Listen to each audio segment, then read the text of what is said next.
Informasi obat dan konseling adalah suatu proses komunikasi dua arah yang dilakukan oleh apoteker dengan pasien untuk mengidentifikasi dan memecahkan masalah serta memberikan informasi secara akurat terkait obat dan pengobatan. Yuk simak video berikut ini. Swastiastu Ibu, selamat siang, selamat datang di Apotek Rumah Sakit Koripra dengan saya Apoteker Dirga selaku apoteker rumah sakit. Mohon izin untuk mengkonfirmasikan terlebih dahulu, apakah saya sedang berbicara dengan pasien atas nama Ibu Kade Kriya Pratiwi dengan usia 40 tahun? Nggih, benar Pak.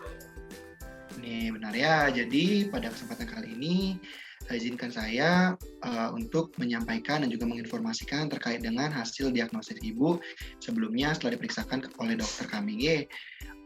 Namun sebelum itu, apakah Ibu bersedia untuk melakukan konseling dengan saya untuk beberapa saat ke depan? Nggih, boleh Pak. Silakan duduk Ibu. Nggih. Ibu, jadi berdasarkan hasil diagnosa tadi yang telah dikatakan oleh dokter bahwa Ibu dikatakan mengalami hipoglikemia atau mengalami penurunan kadar gula yang di bawah batas. Jadi kemungkinan terdapat beberapa faktor yang dapat menyebabkan terjadinya hal seperti itu sampai dengan Ibu mengalami tidak sadarkan diri sebelumnya. Apakah benar? Nggih, benar Pak. Iya. Jadi kemungkinan ada banyak sekali faktor yang dapat menyebabkan terjadi hal tersebut.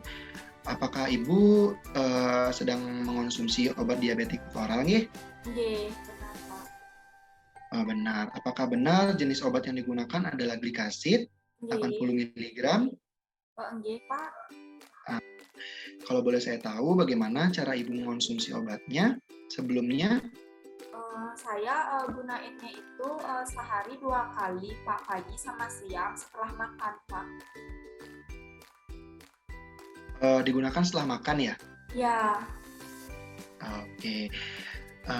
Selain hal itu, apakah mungkin ada faktor-faktor lain seperti gangguan pola makan atau mungkin Ibu mengalami sesuatu hal yang menyebabkan Ibu pola makannya jadi tidak teratur atau ada faktor lain mungkin? iya Pak, akhir-akhir ini sih karena hari raya berturut-turut nih Pak, Galungan Kuningan tuh kan banyak gitu rentetan-rentetannya. Jadi saya tuh makannya tuh nggak teratur Pak. Kadang 1 suapan, 2 suapan gitu Pak, nggak seperti biasanya kayak gitu. Oh begitu. Jadi karena mungkin Ibu memang terlalu sibuk juga ya. Iya. Kalau boleh saya sarankan nanti memang kalau waktunya makan diusahakan untuk makan dulu. Jadi diatur pola makannya supaya tidak terjadi hal yang tidak diinginkan seperti hal kemarin ya. Iya, iya Pak.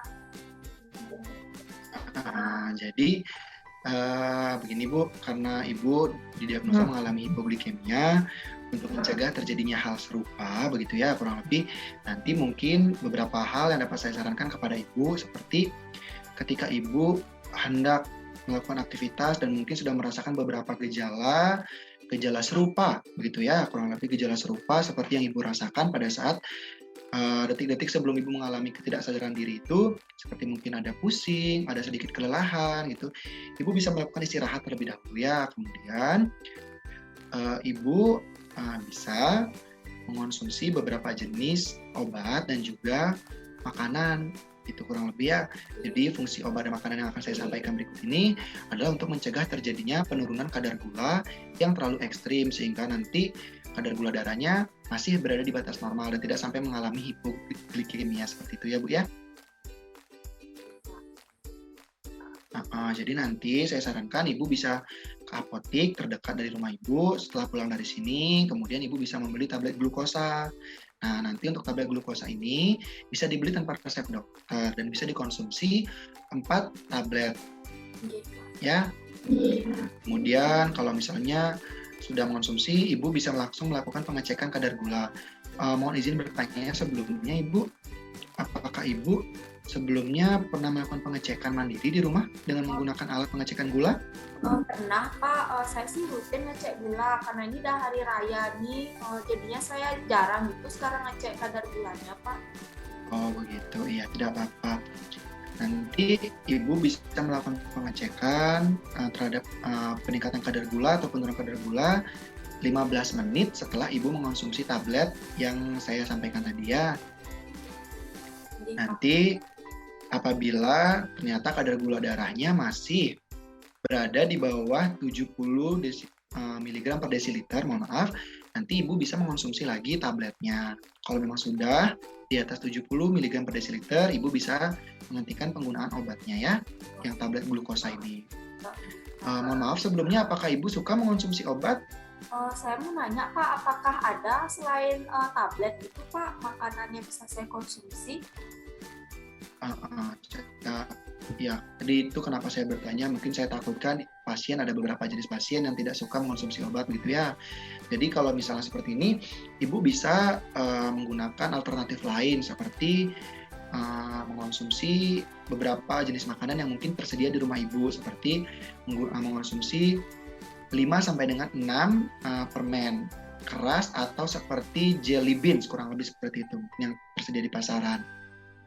Atau Ibu juga bisa mengonsumsi jus buah. Nah, ini lebih bagus lagi karena dia lebih sehat juga ya, mengonsumsi jus buah-buah. Terus kalau memang Ibu tidak suka buah-buahan, Ibu juga bisa mengonsumsi 1 sendok makan itu gula sirup atau gula sirup jagung dan juga madu gitu ya. Nanti sama setelah Ibu mengonsumsi beberapa jenis makanan itu sampai di rumah, nanti ditunggu 15 menit dan kemudian dilakukan pengecekan kadar gulanya ya. Pak. Baik, dan juga ada informasi yang perlu saya sampaikan, bahwasannya nanti untuk penggunaan obatnya, berdasarkan saran dokter, Ibu nanti bisa mengonsumsi obatnya cukup 1 kali sehari saja ya. Ya, Pak.